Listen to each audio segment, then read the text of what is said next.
Welcome, gardeners. It is that time of year, our favorite time. The tomato season is on the way.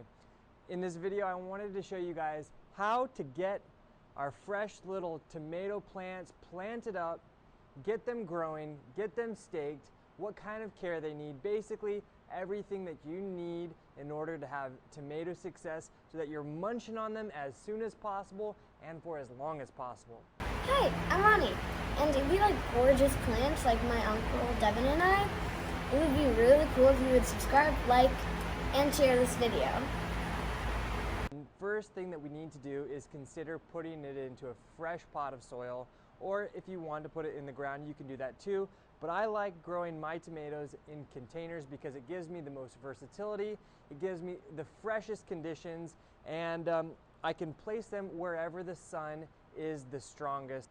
So these semi-bush tomatoes will generally grow about 3 feet tall and maybe about, 18 inches wide. So we need to accommodate their growth. That's why I love starting out with a pot that is around minimum 14 inches or all the way up to 24 inches across. So I've opted for this 18-inch container, plastic, terracotta looking like container, easy to move around to wherever the sun might be the heaviest, and it's going to allow me, it's large enough that it's going to allow me to do some underplanting, which I'll demonstrate later. Tomatoes are a little bit different. They actually like to be planted a little bit deeper, which is actually really cool and very helpful. So you see these bottom leaves? I'm actually going to plant this a little bit deeper than it is situated in this pot. I'm going to plant it deep enough so that these bottom leaves are just above the top of this new soil line. And what actually happens is that new roots are going to form out of that stem that's been buried additionally, and that allows for a stronger plant with a better root system and basically just a sturdier plant. Okay, so now let's go ahead and plant it up. So I have a fresh pot of soil. This is, it's always very, very important. You want to start with fresh soil no matter what you're planting, because soil is how the bulk of the nutrients are provided for those plants. Never reuse old soil. So I have this fresh pot of soil and I'm basically just going to use my hands and dig it out. Okay, as you can see, I've just planted it up. I have the bottom leaves just above the surface of the soil. That is exactly what I like, exactly what you need in order to get these plants started. Now, as a semi-bush, or also known as a semi-determinate tomato, you have the option if you want to stake it up or not. I personally prefer staking it up rather than giving the chance that it could fall over one day if it gets too heavy. Especially the Atlas tomato, which I'm growing now, these produce mega giant sized tomatoes, which can definitely kind of break a stem if it's just not strong enough. So the best time to add your stake to the soil is right away, right after you plant it up. That's when we want to add our stake, because that's basically when we can assure that we're not going to damage any roots. I always have some bamboo stakes lying around because I think that they're really convenient, really easy to use. And when it comes to staking our tomato plants, you want something that's going to be quite tall. If it's in the ground, get it about 8 to 10 inches below the surface of the soil. Or in a pot like this, I'm going to stick the stakes down all the way till it touches the bottom. You can see I have 3. Now, when it comes to staking up tomatoes, it's really good to have like a thick stake. I don't have a thick stake, anything thicker than these normal bamboo stakes. So what I'm going to do is I'm going to take 3, and then I'm going to take some twine and I'm going to tie it up so that they're all kind of like in unison, creating a single stake.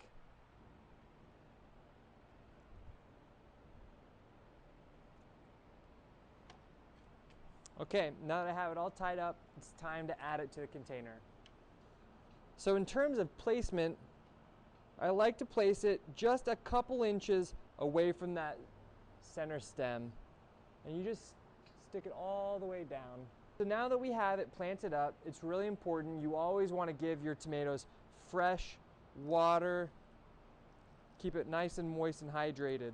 Now, one of the most important things to consider when we are talking about caring for tomatoes is that they really need consistency.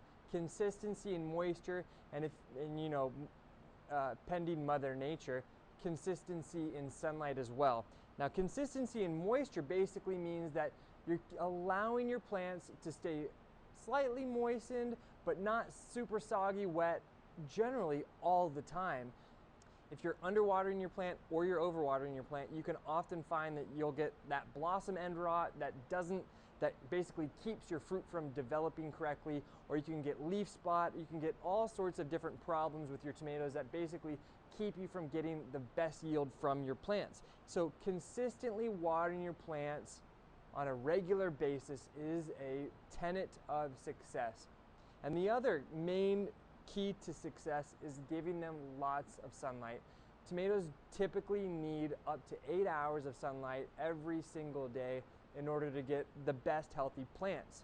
So that means that's why I love growing my tomatoes in a container, because if the sunniest spot of my garden happens to be on the driveway, well, I can put it out on the driveway, and it's really versatile like that. So I love putting them in containers wherever the sun, chasing after that sun. It's really important.